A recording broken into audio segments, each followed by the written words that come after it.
Assalamu alaikum. Today we are going to start the fifth part of the third week of development, and this will be the last part regarding the lectures of the third week of development. So in this part we will discuss the development of the chorionic villi. So first of all I will write the name of the topic. So the topic is development of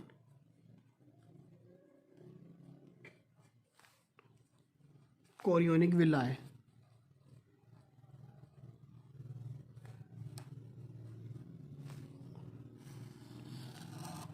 chorionic villa की जो development है अगर हम देखें actual, तो ये जो है ये सेकंड वीक ऑफ डेवलपमेंट में स्टार्ट हो चुकी होती है। जब हमने सेकंड वीक ऑफ डेवलपमेंट में जब हमने एमनियोटिक कैविटी का देखा था कि एमनियन के साथ बना, उसी में हमने देखा था कि जो थे ना साइटेड ऑफ अ ब्लास्ट, उसके अंदर प्रोलिफरेशन थी और उनसे बने थे प्राइमरी कोरियोनिक विला। हमने उसको सेकंड वीक में देख चुके थे। सबसे पहले हम इसी को लिखते हैं यहाँ पे कि primary chorionic villi they will appear in the second week.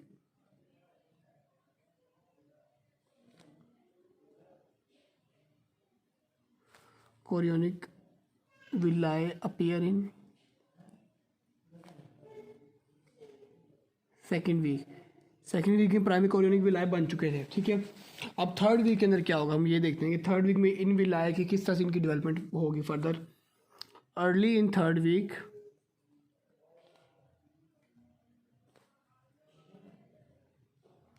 The mesenchyme will grow into these विलाय।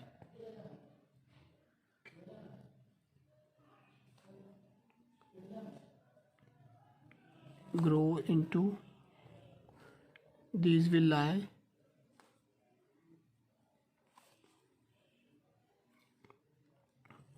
और ये जो प्राइमरी कोरियोनिक विलाय है ना, ये चेंज हो जाएंगे secondary chorionic विलाय।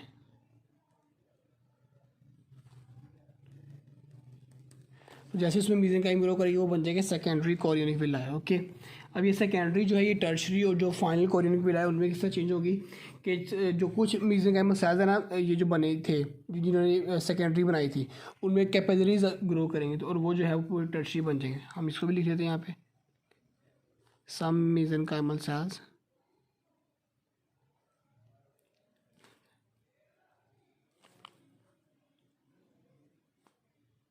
will soon differentiate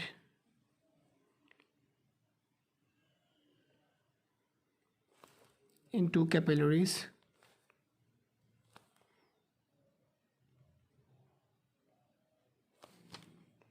and blood cells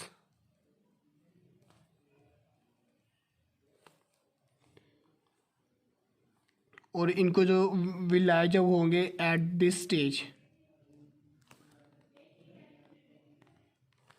stage are called tertiary chorionic विलाय।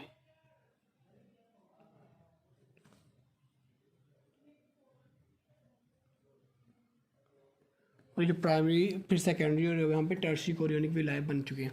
अब ज़रा हम इनको डायग्राम में देख लेते हैं, फिर हम इनको फर्दर भी डिस्कस करेंगे। ठीक है, तो ज़रा हम अपने जो पिछले कॉन्सेप्ट सारे अब रिवाइज करें कि इस तरह थी हमारे पास सबसे पहले क्या एमनियोटिक कैविटी। ठीक है, इसके ऊपर इस तरह से हमारे पास थी एपीब्लास्ट। ठीक है, यहाँ पे हमारे पास था नोटोकोड। ठीक है, और सॉरी न्यूरल ट्यूब, इसके नीचे हमारे पास था नोटोकोड। यहाँ पे इसके नीचे हमारे पास थी इस तरह से एंडोडर्म। ठीक है, यहाँ पे हमारे पास आ चुके थे न्यूरल क्रेस्ट सेल्स, यहाँ पे थे सोमाइट्स, और ये फिर इस तरह से मेसोडर्म डेवलप हो रही है। मैंने थोड़ी देर आपको रिवीजन करवा दिया ताकि आपको इसकी समझ भी आ जाए। ठीक है, इस तरह से कनेक्टिंग स्टॉक के साथ अटैच होंगे।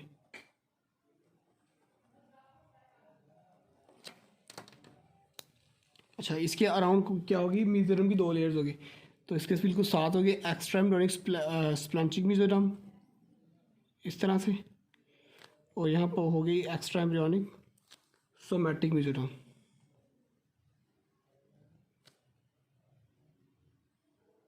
ठीक है, इस तरह से दो लेयर्स थी, और इसको फिर सराउंड किया होगा साइटोट्रोफोब्लास्ट एंड ट्रोफोब्लास्ट की जो लेयर है इस तरह से।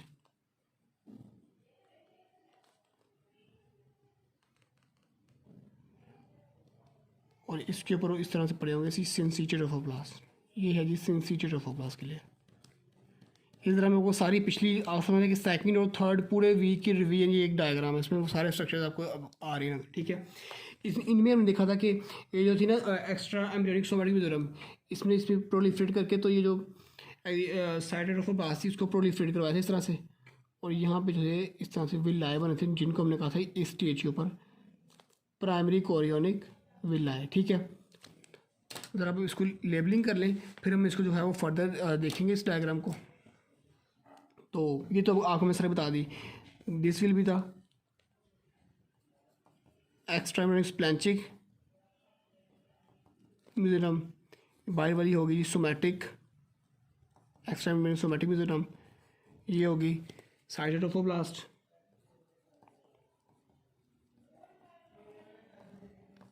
ये सिंसिटोप्लास्ट, ये यहाँ पे थे प्राइमरी कोरियोनिक विलाए। अब क्या कुछ मेसेंकाइमल सेल्स जो है इन्हीं प्राइमरी कोरियोनिक विलाए के अंदर ग्रो करेंगे, ठीक है। इस तरह से ये ग्रीन समझ लें कि ये मेसेंकाइमल सेल्स इस तरह से इसके अंदर ग्रो करके, ठीक है ना। वो जैसे ग्रो करेंगे तो इस स्टेज के ऊपर इनको हम क्या कहेंगे, ये हमारे पास है जी सेकेंडरी कोरियोनिक विलाए, ठीक है। अब इसके बाद फर्दर क्या होगा कि इन्हीं विलाए के अंदर जो है कुछ mesenchymal cells they will differentiate to form the capillaries and the blood cells, ये आप डायरेक्ट समझिए कि कैपिलरीज और ब्लड सेल्स हैं, ठीक है। जब इनमें कैपिलरीज ग्रो करेंगे तो अब इनको हम कहेंगे जी ये हमारे पास आगे हैं जी टर्शरी कोरियोनिक विलाए, इनको हम लेबल भी कर लेते हैं। Now these are the tertiary chorionic विलाए,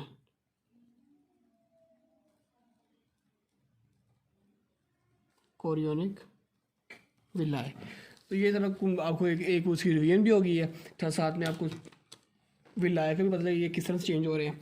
अब हम फर्दर ज़रा इन्हीं विलाए को डिस्कस करते हैं कि जो कैपिलरीज इनमें बनी थी ना, these capillaries will fuse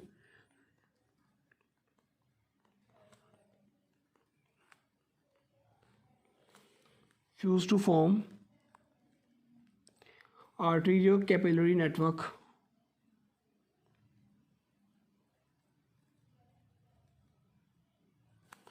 arterial capillary network एक बन जाएगा which will connect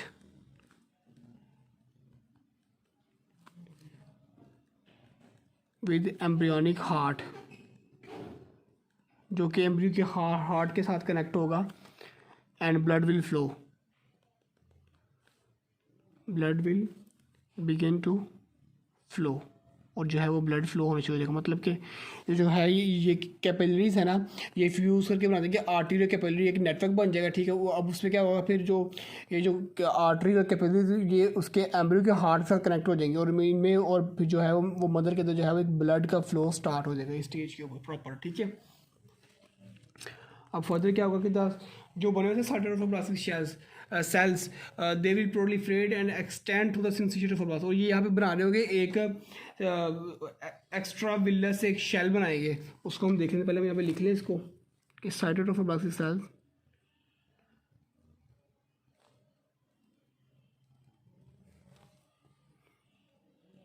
cells will proliferate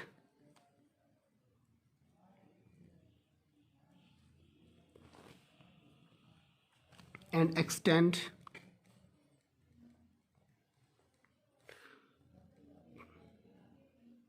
through the syncytial fibroblast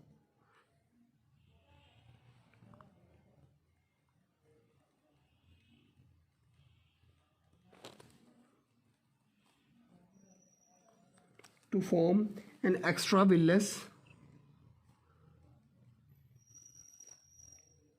मतलब कि विल आएगी भी ये बाहर होगा, extravillous cytoplasmic shell,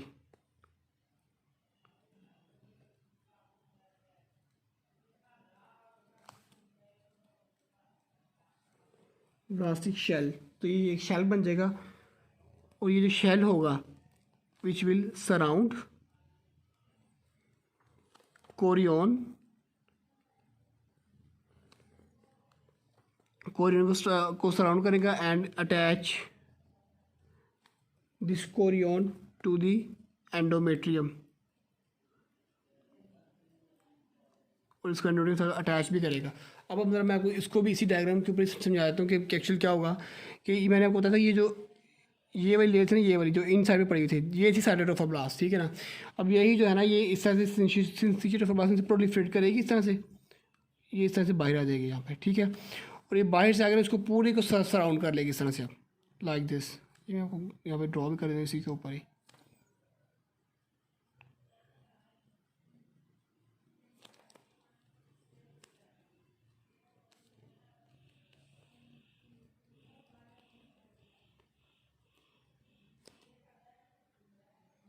ये रहा, इस तरह से जो है ये इसके प्रोलिफरेट करके इसमें अब उसको बाहर से स्टॉनिक्स में एक्स्ट्रा विलस, क्योंकि ये देखो ये विलाय से भी बाहर है, ठीक है, तो ये एक्स्ट्रा विलस है। तो और ये हमारे पास क्या बन गया, साइटोट्रोफोब्लास्टिक शेल बन गया हमारे पास। This is now cytotrophoblastic shell.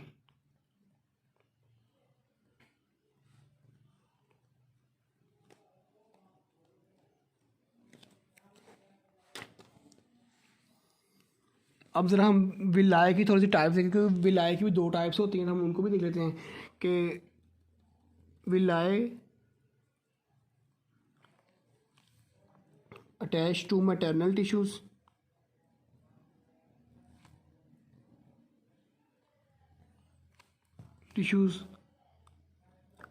are the stem villi,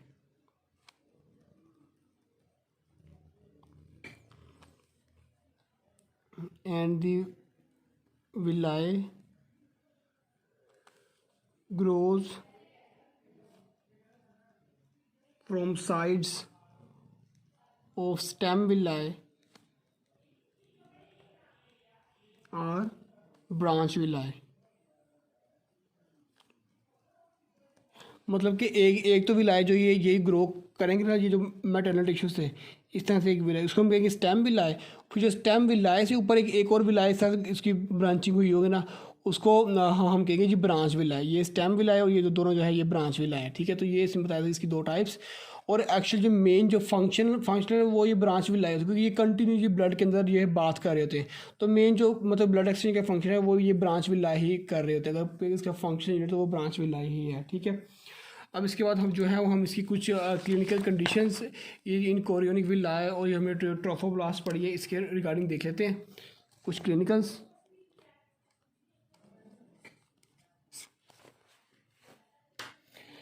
तो इसका जो क्लिनिकल है ना, पहला it is the abnormal growth of trophoblast, या ये क्लिनिकल है जी हाइडेटिफॉर्म मोल वाला,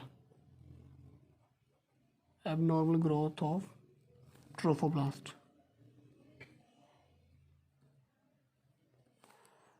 अब हम इसको डिस्कस करते हैं कि समटाइम्स क्या होता है कि एम्ब्रियो की डेथ हो जाती है, ठीक है ना, और जो ये जो कोरियोनिक विल है फिर भी डेवलपमेंट कंप्लीट नहीं करेंगे, तो ये फिर जो होती है ये डिजेनरेट हो जाते हैं। समटाइम्स एम्ब्रियो डाई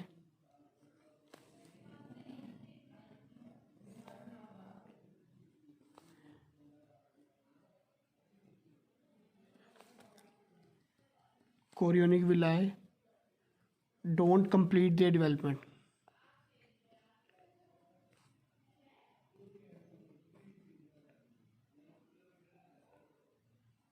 वो अपनी डेवलपमेंट कंप्लीट नहीं करते। मतलब डेवलपमेंट कंप्लीट करने से अगर आप इसका मीनिंग क्या है कि वो जो है वो जो एंड पे कैपिलरीज लो बनी थी उनके उनके अंदर वेस्कुलराइज नहीं हो गए। हम सिंपल इसको ये कहें कि don't become vascularise.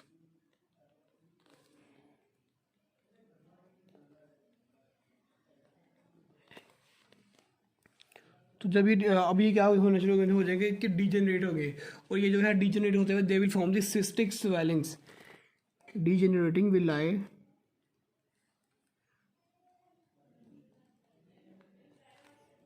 generating villi will form cystic swelling।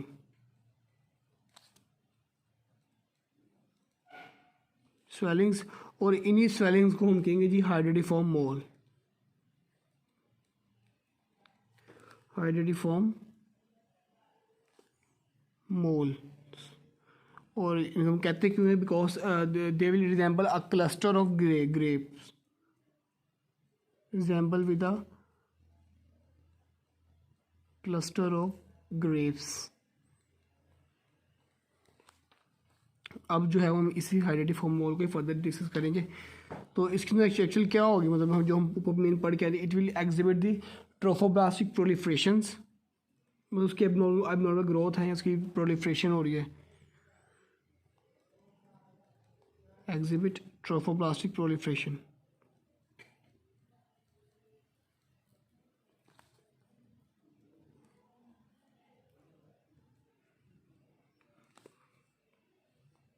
और इसमें होगा क्या कि इसमें जो है वो there will be excess HCG human chorionic choriotrophin hormone, ये बहुत ज़्यादा प्रोड्यूस हो रहा होगा।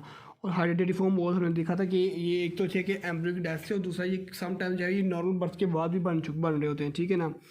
और ये जो हाइड्रेटेड फॉर्म मोल्स ये जो बनते हैं इनको हम कहते हैं जी, ये है जी मैलिग्नेंट ट्रोफोब्लास्टिक लेजेंस, मतलब कि ये डेंजरस है मैलिग्नेंट ट्रोफोब्लास्टिक लेजेंस।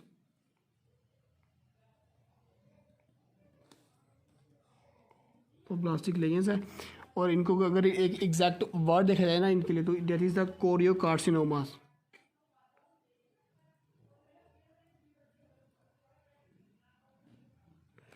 और कोरियोकार्सिनोमास है and they will spread by the blood to the body organs, spread by blood to body. और मतलब ये जो है ये हाइड्रेटेड फॉर्म मोल्स ये जो है ये मैलिग्नेंट कार्सिनोमास में चेंज हो जाएंगे, और वो फिर जो है वो ब्लड के ज़रिए जो है वो बॉडी के डिफरेंट मतलब कि लंग्स, ब्रेन्स या इस तरह से डिफरेंट ऑर्गन्स तक ये स्प्रेड कर जाएंगे, इसलिए हमारे लिए क्या है डेंजरस है, ठीक है। उसके बाद जो है वो हम इन मोल्स की या टाइप्स देख लेते हैं। इनकी दो टाइप्स होती हैं इन मोल्स की, हाइड्रेटेड फॉर्म मोल्स की ना। एक होता है जी complete hydrated form mole,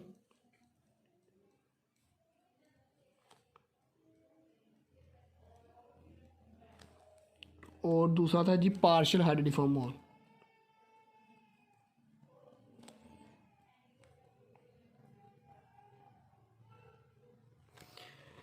complete hydrated form mole,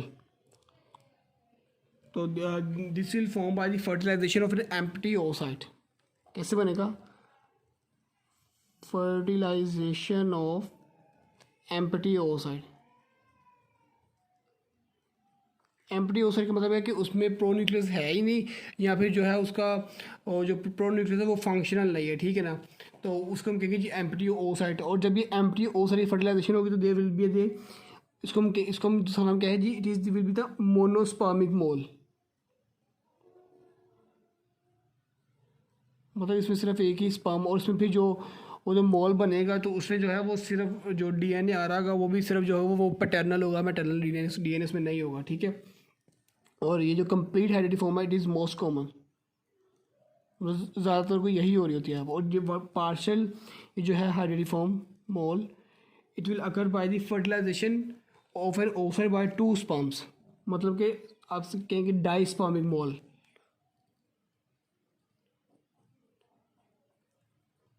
fertilization by 2 sperm मतलब डाइस्पर्मिक मोल।